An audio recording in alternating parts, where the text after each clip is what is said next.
we Muslims believe, and even the Bible says, that Jesus Christ, peace be upon him, did not die. Allah says in the Quran in Surah Nisa chapter 4 verse number 157, 158. Allah says that he was not killed, neither was he crucified, but Allah raised him up unto himself. So the question is that if Jesus did not die, he is alive, isn't he a greater prophet than Prophet Muhammad, peace be upon him?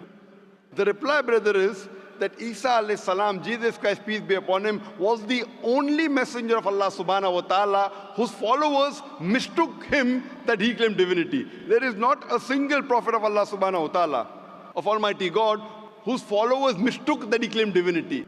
Because he was the only prophet whose followers mistook that he claimed he was God, Allah subhanahu wa ta'ala raised him up alive so that in his second coming he could testify to these people that he never claimed divinity.